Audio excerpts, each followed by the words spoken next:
What's up, guys? We're back with another episode of the Flexwork Podcast. Today, I have a mentor, a friend, a very special guest over here from New Jersey, Pinaki Kathiari. How's it going? Good. How you doing, Ankur? And what company are we claiming today? Are we going to claim local wisdom? Are we going to claim... There's so much to claim out there, but CEO of digital communication agency Local Wisdom and co-founder of a Salesforce product called Resource Hero. So I feel like people at home need to learn how we met. Yeah, that's a good question. Do you remember this story? I do not. Do you remember this story? I remember everything. So yes, tell me. I'm better than Pacey from Dawson's Creek. You know, that famous line, I remember everything. My brain is slowly going. So I'm surprised you called me a mentor because you're like a mentor to me. So that is, I feel truly humbled at the moment. When you guys Google Pinaki and see how big of a deal he is, you'll truly understand. But we had started Shreds back in 2011, and you were, I guess, in let's go find new client mode, which you haven't been in a while from what I know. But you had reached out to us offering your services. And at that time, I'm like, there's another Indian guy that's trying to steal the business from me. Because I was trying to secure my equity percentage in that company, in that project at that time. I'm like, no, Pinaki, you cannot talk to Arvind right now. I'm trying to secure my place. But then you listed out all your services, and I'm like, I think this is way too like mainstream for where we're at. We're more kind of hustling and like creating social media influencers and pioneering that space. I was using PayPal buy now buttons to create my whole ecosystem. And when I explained that to you, you kind of laughed. You were like, we build Magento sites and like the things that you guys were doing at that time. And I was just like, okay, yeah, this isn't the right fit right now. And then several years later, we reconnected. But then at that point, I think we had hired like 30 people in-house that do all the things that your companies had done. So then it wasn't a good fit then. And then eventually I was like, we should just be happy hour buddies. Yeah. And then whenever we get a chance to escape our lives and our work hours, we should just meet up for a drink or a dinner. And that's kind of how we've been hanging out over the years. And that's how it's been the last couple of years, as we remember. And it's true. It's kind of like, companies come and go, but the relationships, the what we create in between all of that, that's gold. For sure, man. So how did Local Wisdom start? Let's tell everyone at home that. Local Wisdom started. Story was actually Local Wisdom started because of a whole bunch of things that I guess came together at once. Basically, we were a bunch of guys, computer science, Rutgers, and we graduated around the time of the first tech bubble burst. So here we are, a bunch of us coming from computer science, no tech jobs out there. So we're like, all right, what do we do? We all kind of find ourselves in these kind of like day jobs that was like, we didn't really feel fulfilled what we're doing.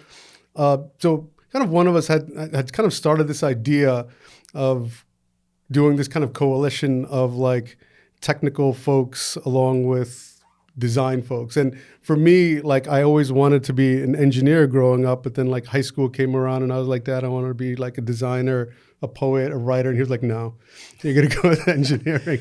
So gotta love those immigrant parents, right? It was like, no, he was an engineer, he didn't understand that stuff. So, and when I went into engineering, right, like I ended up in computer science, but I still had that creative side of me that wanted to let loose. And that was around the time when the internet was coming about with websites. Yeah, I'm old. And so, I saw we graduated computer science. Design was becoming a thing. Like user experience design hadn't even been invented yet. So this was a good chance to learn and get our hands dirty in it. And while doing it, we're like, hey, we see there's companies out there that do great technology and companies out there that do great design, but none that are really doing that together really well. And that's what we sought out to create. And then we found ourselves working with communications firms or communications departments of like large companies. And one thing led to another and the business kept growing from there. Are we allowed to flex? Could you name some clients? No, I unfortunately cannot like really flex and name clients. I could kind of. There's some on your website. There's some on my website. You could check out localwisdom.com and take a look at that. But, they do include like one of the, biggest, most trusted names in healthcare, financial companies, airlines, telecommunications companies that you've probably all used their products but just don't know it type of thing. So it's mainly large global brands with multiple products, multiple locations. So you're part of the Illuminati. You're secretly handling all of the design and tech behind all the companies that run our life.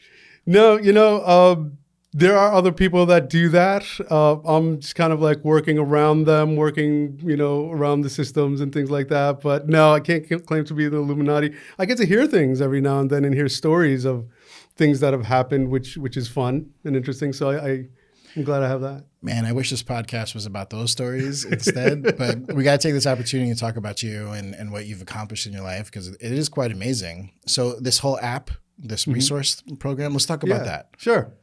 Yeah. Resource Hero actually came about from our own issues at Local Wisdom, actually. So Local Wisdom is a services company. We have people working on a bunch of different projects. And when we were 6 people, it was really easy to manage. I had a former role in the company. I was overseeing all of production. So it was easy. I had literally paper and pencil, could kind of figure out who's working on what. As we grew, it became really difficult.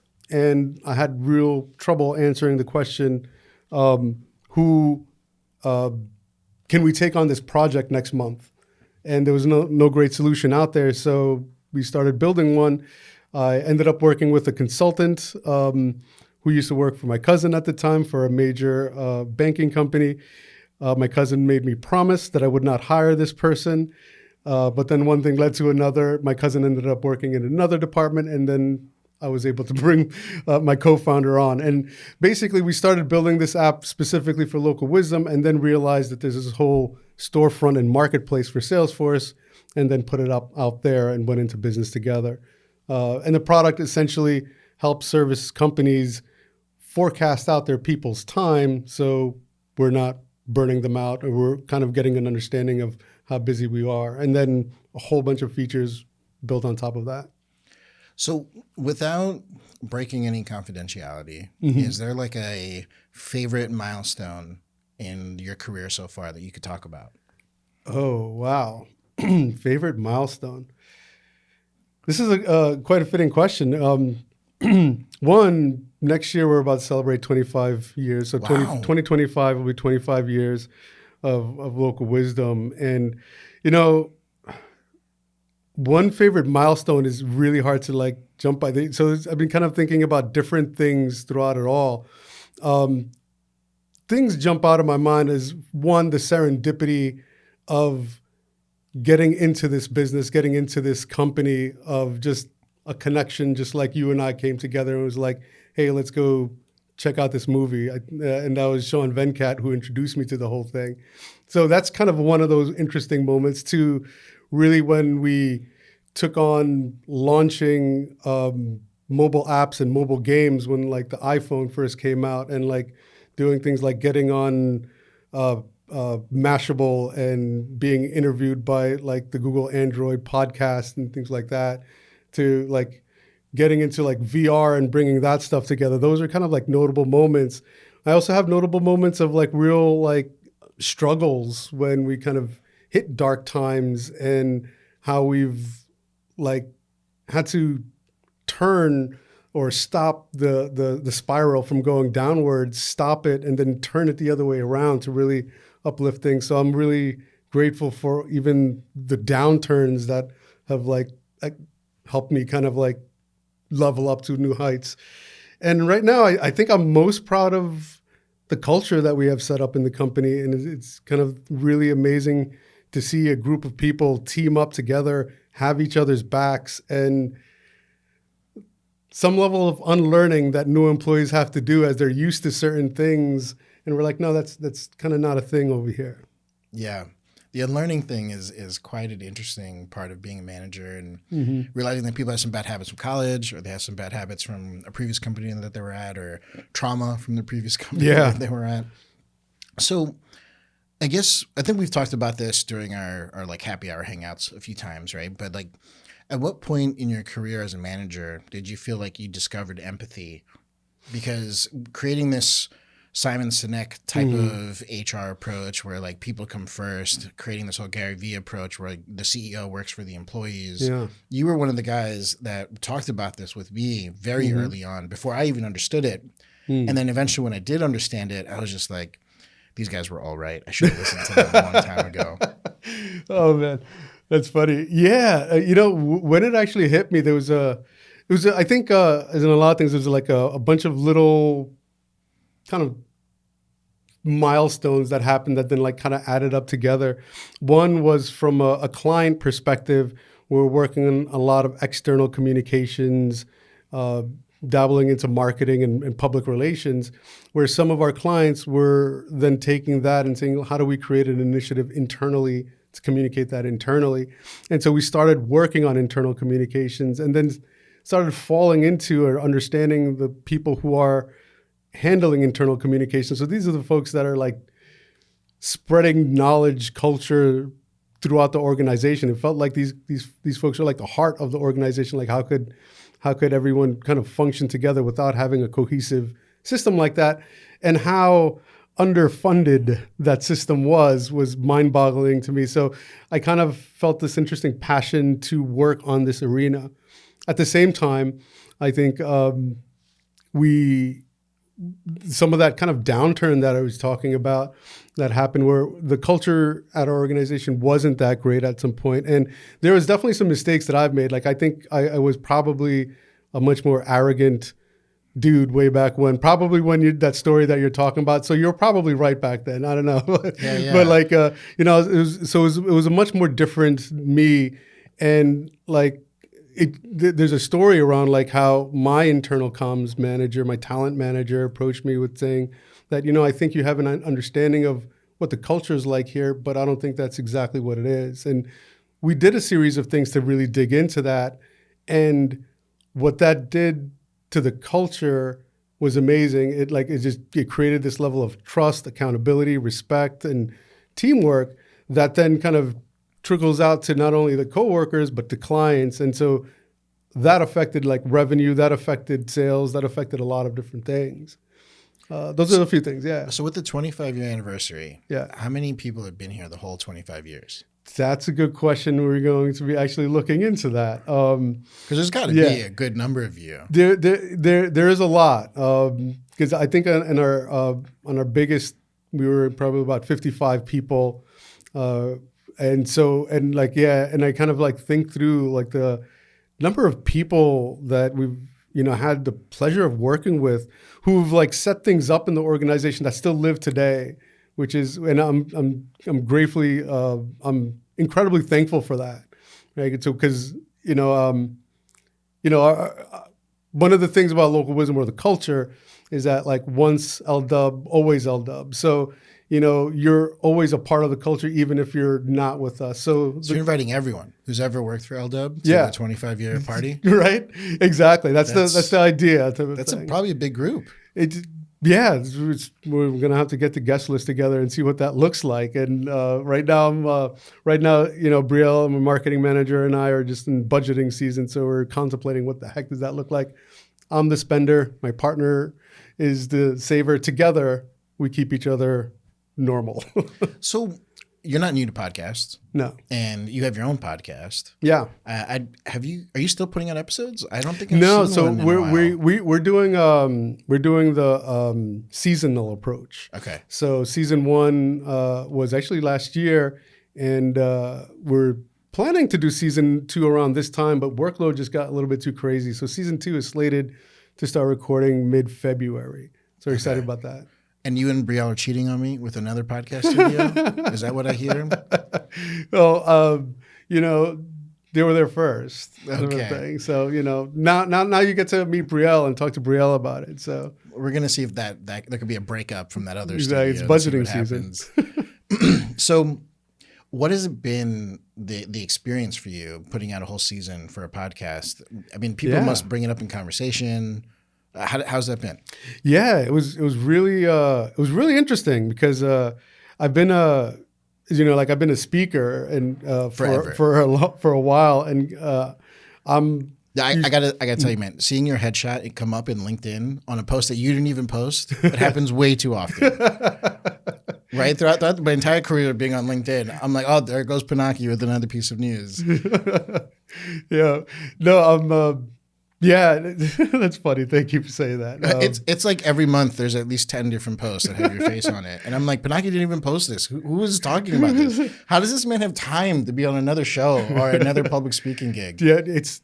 Brielle, how many miles has he accumulated? You would go to the airport and be like, which one am I going to today? What city am I going to? Oh, man. I've been literally afraid that... By the way, Brielle, who no one could hear right now, was just like, we go to the airport and we just randomly pick a city and he probably has a speaking gig over there. That's what I heard Brielle say.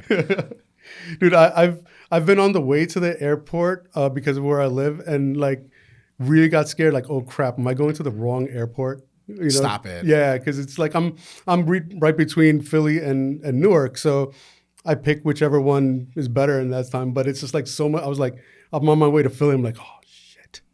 Is this the right one? Yeah, I thankfully it was. Okay. And that never happened. But no.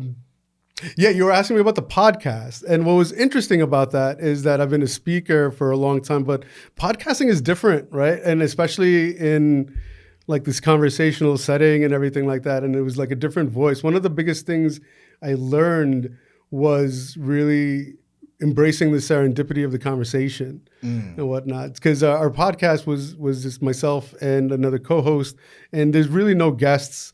We're kind of picking apart one topic on why does it feel so wrong to be human at work. And so we created a framework on things that we want to touch upon for each episode. Like we want to talk about what's the good, the bad, and look at it from all angles. But at first we kind of knew what each other was going to say and it didn't sound as well. So then later on we realized, you know what, the less we know about each other, the more authentic, the better the conversation started. And so that was one of my big lessons throughout it. And I think if any of your listeners listen to the podcast, you'll see that shift in the podcast in season 1.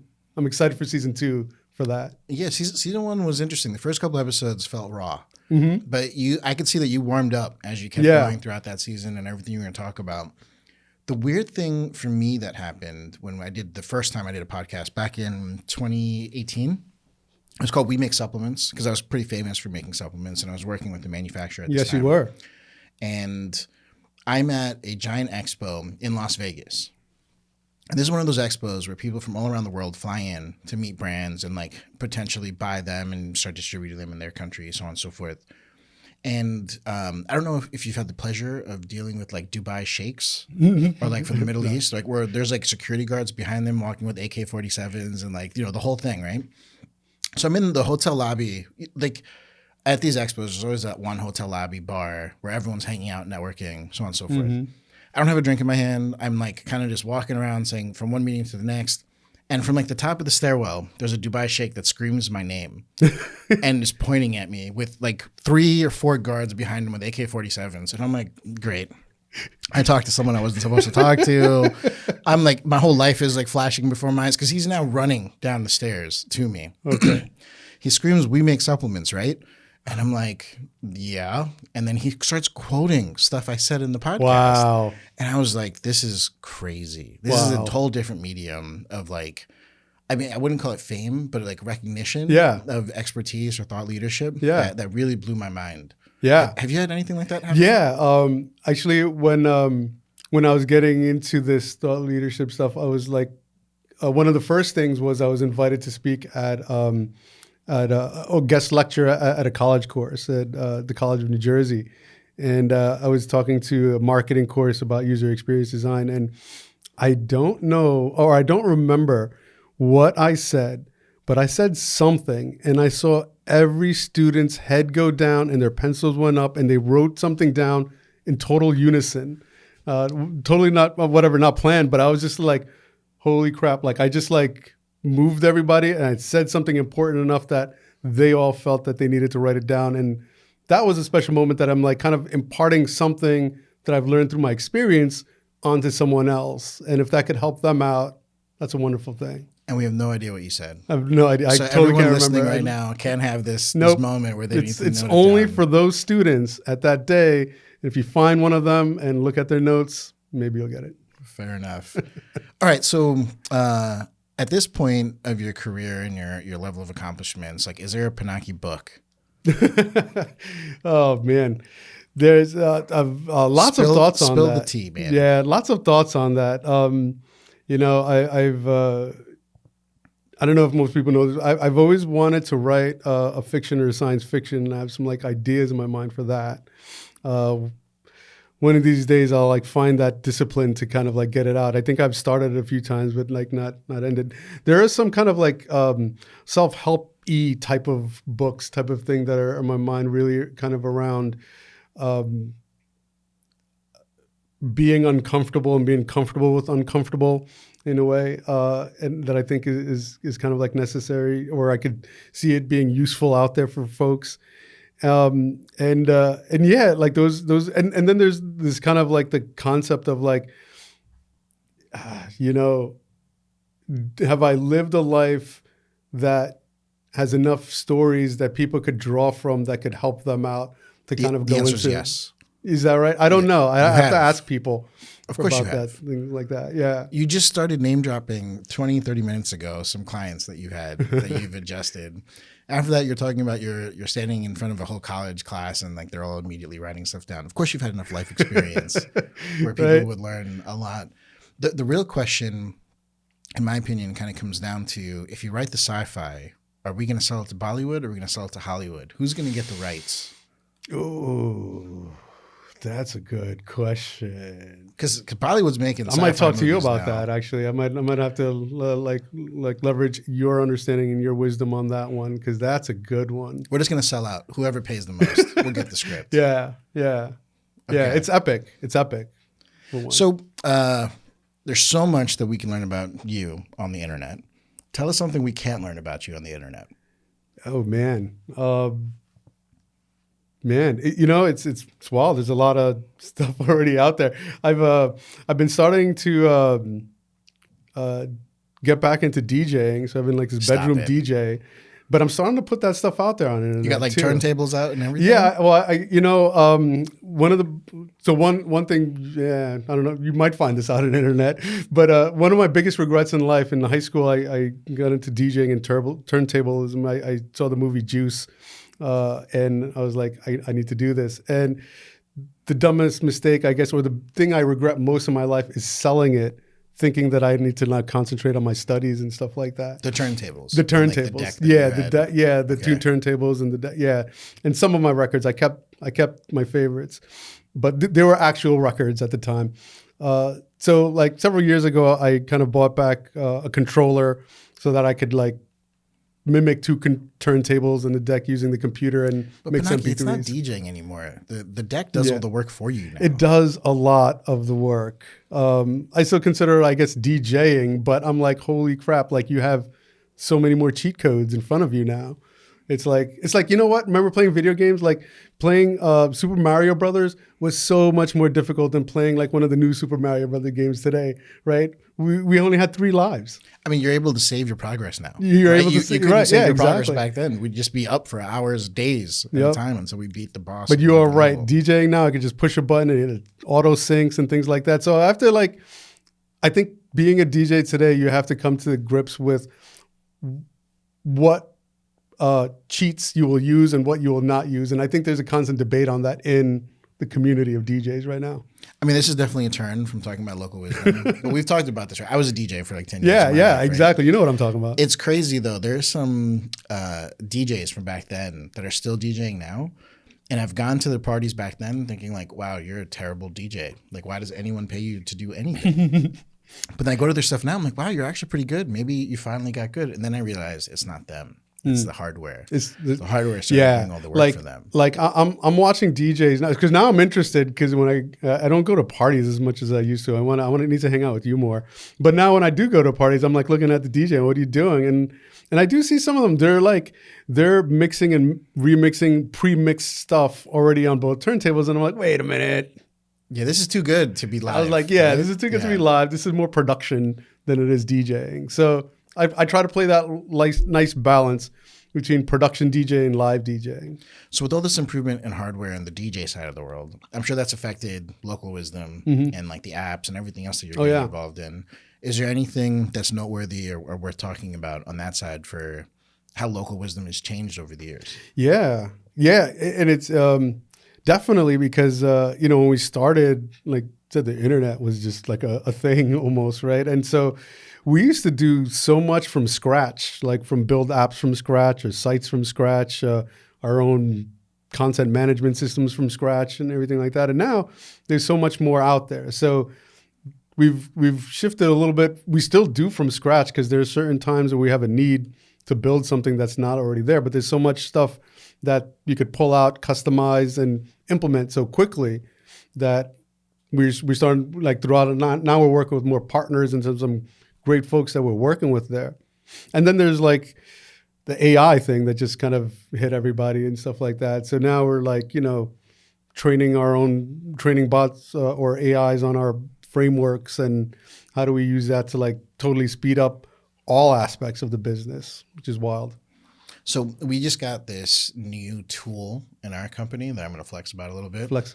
So we can now use AI to record a commercial for a brand and then spit it out in 25 languages. Yeah. But then AI and generative AI will move the person's mouth so the enunciation is perfect for all the translations. And then we can now even enhance the hand motions and the gestures, because you know how sometimes Oh wow, the hand motion. like if you're saying stop, but like in a sentence they say it differently in Spanish than they do in English or something like that. Like thumbs up means different for different cultures. It'll actually change the pace of the body language through the generative AI. That's wild. And you stuff. wouldn't, if I show it to you after this, you'd look at it and you'd be like, that's amazing. Yeah. But can you imagine what that's like for like a press release for a biotech company, being able to put it out in a bunch of different languages? Yeah. We've done some stuff with Logitech. We've done some stuff with some other big brands like Celsius, so on and so forth. But we're really excited about bringing that technology into the forefront when people are now looking at this microcosm of communities of people traveling to major cities and tourism and all the other things that happen with that. Yep. But it's really, really cool. I mean, in the past, that would have cost us $20,000 per commercial to properly shoot. Because Absolutely. I mean, every actor couldn't speak the language perfectly or voice over the language or whatever we needed to do. And no one likes the Jackie Chan dubbing. Yeah. Right? Where It's like, literally the lips are impossible. In moving fact, you said it's hard to do. It's more impossible to do. Yeah. Like with the same level of fidelity that you're getting with what AI is creating. And it's scary to think that this is the worst that AI is right now. Yeah. That it's ever going to be, right? Yeah. It's going to get better Exactly. really, really fast. Yep. So let's talk about the idea of 2025 and what's next for Pinaki and what's next for Local Wisdom. We obviously have this big party, which is ironically in 2025, and it kind of just all matches up. Yeah. Yeah. But I mean, are there any press releases that you guys are holding in escrow that we could talk about? Anything exciting? I need a trailer. Yeah. Pinaki. Yeah. I need a Give me trailer. Yeah. No, I don't know. To be honest, in full transparency, this year or like this last 2 quarters have been so busy. I'm behind on like my 25 planning. Visionary wise, like there's definitely future things that are in my mind. What's in my mind right now a lot is organizational psychology. And it's somewhere where I think I want to start moving into myself.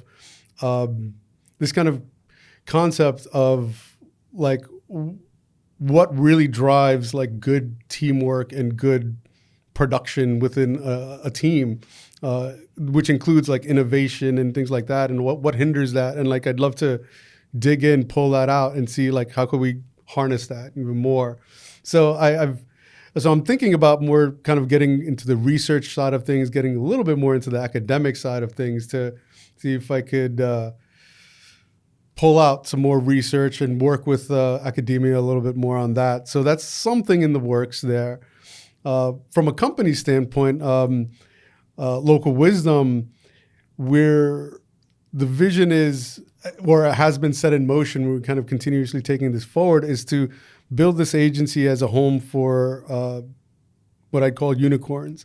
And the idea here is that we've been founded, and I guess we've kind of elevated through folks who have this kind of multidisciplinary talent.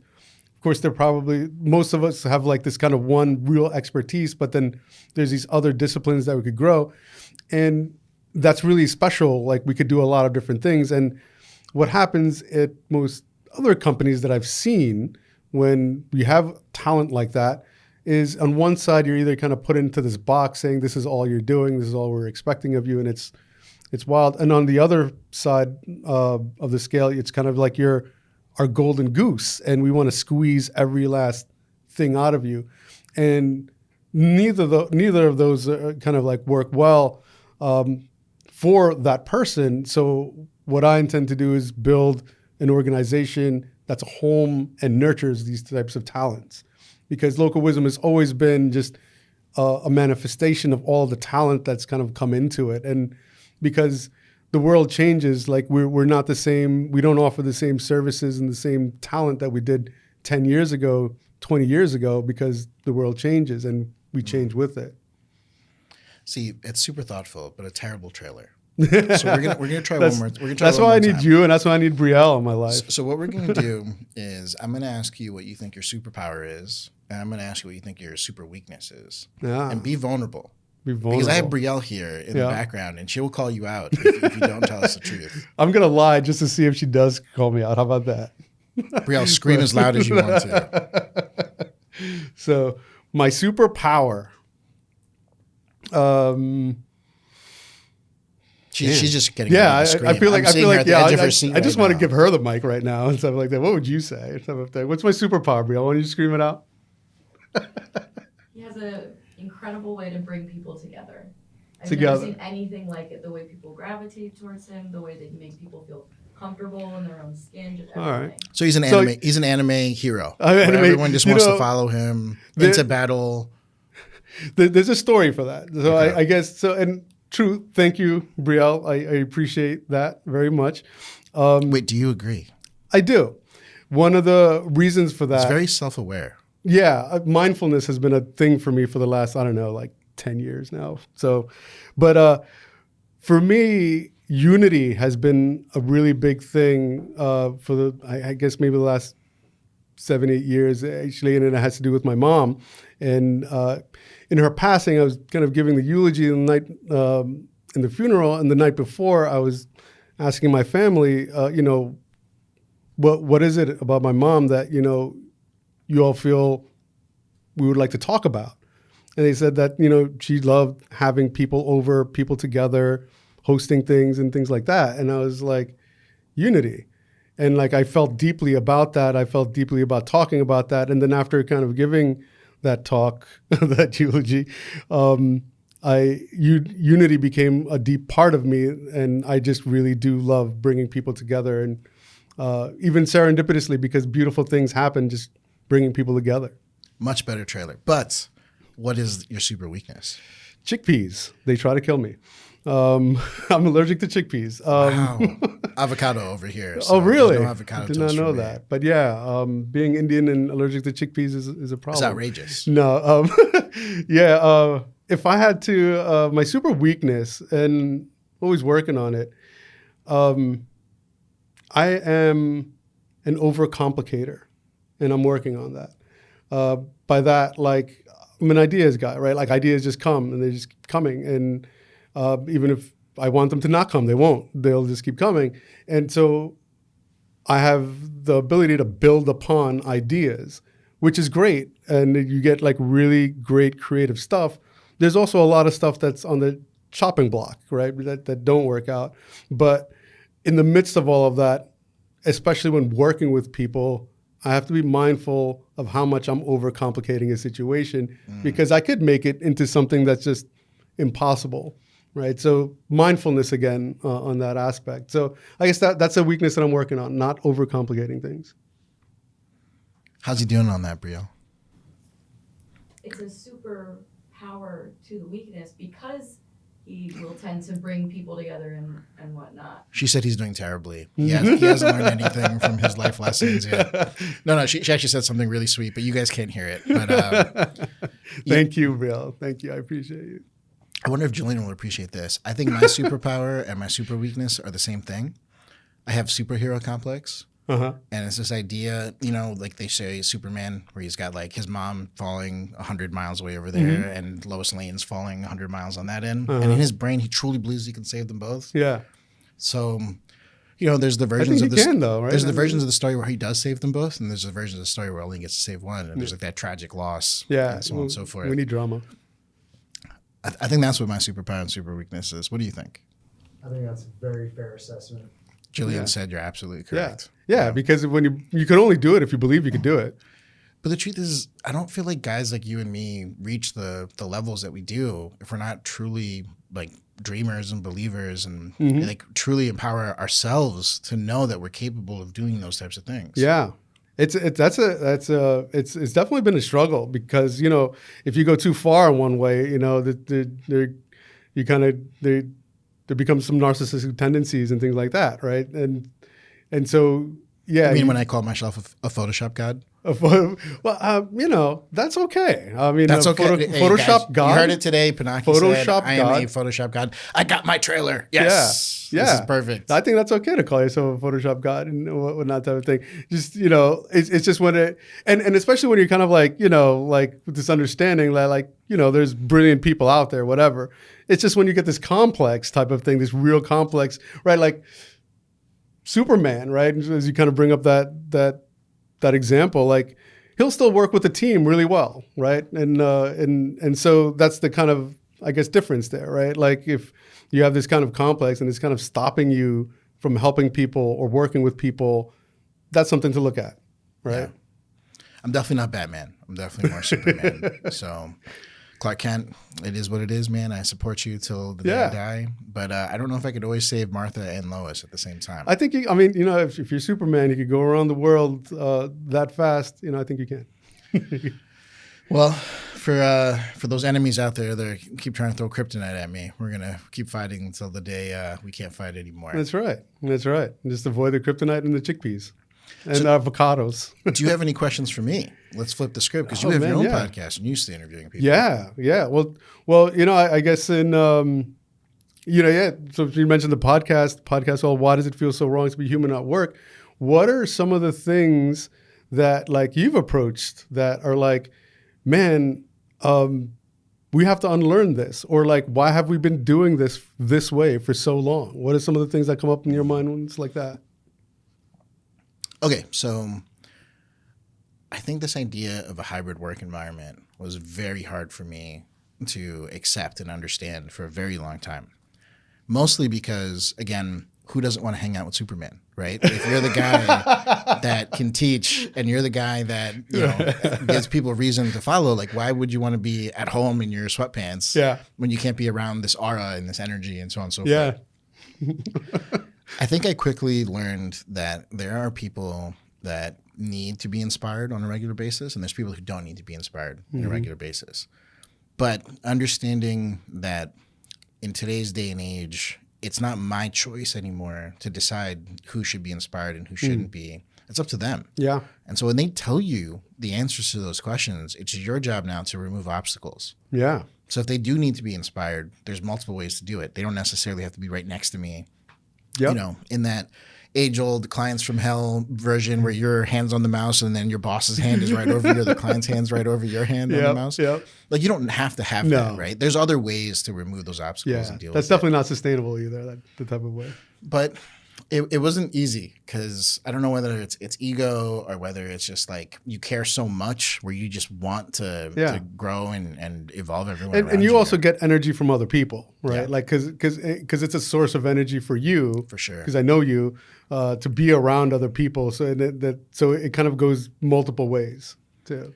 Yeah. And, you know, it's this other idea that after you've helped someone evolve, there's an idea that they're more bought in to the big grand vision, right? Yeah. And so for me, that mental check of, hey, where are we in that grand vision? Are you bought in yet? Are you not bought in? It's easier for me to understand when it's in person. Yep. But I think I've been able to let that go pretty decently well over the years. And I've come into the understanding that, you know, going into 2025, I can't demand anyone be at the office. I can make it look really dope. Yeah, right? And you can make it very sweet to come here. Yeah, and it's just a thing. It's kind of like when you're forced to do something, it's like not as fun anymore, right? Like you know, because I'm sure if it wasn't a mandate, people would eventually. Because there's people that want to come back as well, type of thing too, and everything like that. So, but that's great because I think the idea behind it is that you know the world of work has always been like fit you into this box or this process or this step or this productivity line or whatnot type of thing. And the world has just changed so much in there, right? Like even now, right now, like I'm like, people work in different styles. They work best at different times. And I'm like, why do I force you to do it and when I think it's best, right? Just like you said, it's not. Yeah. So it's about how do I empower you? Like a lot of times people ask like, oh, you said Photoshop God, right? So it's like, oh, what do you use? Like Sketch, Photoshop, Figma, like what, InDesign, whatever. And I'm as like, long as it's not Canva, then it's okay. Okay. Canva is kryptonite. I'm even done for Canva because I'm like, you know what? Take it back. My thing is like, whatever you're fastest at gets us the results that we need. And if you could do it in Canva, do it in Canva. And, we're mortal enemies now. This is never going to go any further. Well, I have a blog post. I had our designer go into Canva and like learn Canva and give her like deep synopsis of it. And that's on our website that you can watch. Because designer has definitely a different viewpoint on Canva. I have a problem with Canva because it doesn't give me the control that I want and whatnot. So you know what? It's probably like the DJing thing right there. Yeah, like sometimes you got to have the turntables. Yeah. Right? You got to have the actual record and feel the grooves. The vinyl. For sure. So we have time for one more question. Do you have anything else? Because I know you walked in with notes. Well, I had some notes. I didn't even read any of that stuff like that. But you asked me what's what's on the horizon in the future on our side. What's going on in your neck of the woods and all the different things that you're involved in. Yeah, I mean, Ankur Garg for president, 2028. Go for it. I was born in India. It's not possible. But I think the best way to look at that is this studio project of ours. We really, really believe in it. And this idea of making podcasts more accessible to anyone, almost to what an escape room is. Just imagine a bachelor party or bachelorette party where, you're recording and memorializing that memory of getting 8 of your friends together with cameras and microphones and recording it. What a great idea. Imagine your mom. If you were able to memorialize a conversation with your mom where you got to ask her questions of, hey, what was it like growing up in this age and day and memories and so on and so forth? I mean, literally, we did that. We celebrated my wife's grandmother's 95th birthday. And I got to interview her. It was recorded, but it wasn't like in this quality at all type of thing. So, yeah, that's a great idea.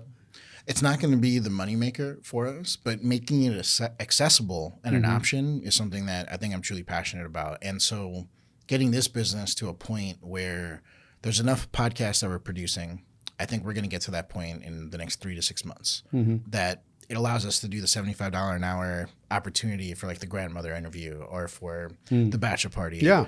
Except for the bachelor party, we'll probably charge a lot more because I can have like tequila and other stuff there you that I can go. cater for the event.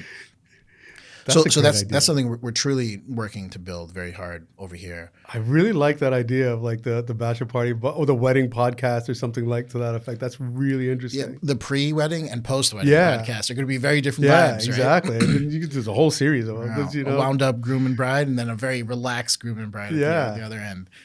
But there's... And I got to say, you know what? Just because you mentioned that and we're in this rig and I don't know if everyone can totally see this rig. This is a fantastic setup that you have set up. I know Thanks, man. We're here in this room and I know there's some cameras here, but there's stuff outside and there's multiple rooms. I actually can't wait to listen to this later on so I could hear these microphones and what it's doing to my voice. Yeah, and then you're going to be like, Brie, I'll buy all of this. We need all of this at Local Wisdom. Right. Yeah, it's been fun. It's been fun taking this idea of what I learned through DJing and weddings and so on and so forth of like this production and what you can show people and then applying it to business. I've done it throughout my entire career and certain things are just like common sense to me at this point, right? If I invest in the look and the feel, the audience will come. Right. And then the talent will come, even though I had to beg you for 6 months before you came on the podcast, but the talent will come, right? You build it and they will show. Yeah, no, absolutely. And you know what? The concept that you just talked about there, mashing up things from different places, that's also dear to my heart. It's probably from DJing as well, right? It's like, how could I take this concept from this area to this this concept from this totally different area and mash them up together to create entirely new things. And it's probably been like the one design thinking exercise or the one way that's a consistent thread to everything we've seen. Even from the beginning, when I said like local wisdom has been mashing up design and technology. So for the people at home, if they want to find you on the internet, they just Google Pinaki and like 100,000 things are going to show up. But what would you want them to find you on? LinkedIn, Twitter? What are you putting out these days? Yeah. I'm probably most on LinkedIn. So you can find me on LinkedIn, Pinaki Kathiari. I kind of slowed down on a bunch of social medias because there's just so much out there. It's hard to manage. And I when I post, it's me posting myself and, no AI and stuff like that. Brielle shaking her head right now. No. we know she it's posts Brielle. on local wisdom. Okay. I post on me. Fair enough. Although I'm thankful for Brielle for listening or reading some of my posts, be like, is this crazy? That type of thing. So I need a Brielle in my life. Well, thank you for coming on the show. We appreciate you, man. And I can't wait for you to see the episode and for everyone at home to see it. Absolutely. Thanks for coming by. Dude, thank you for having me. And thank you and congrats on this space. I'm looking forward to seeing the success of this all. Thanks, man. All right, guys. We'll catch you guys on the next episode. This is Ankur signing out.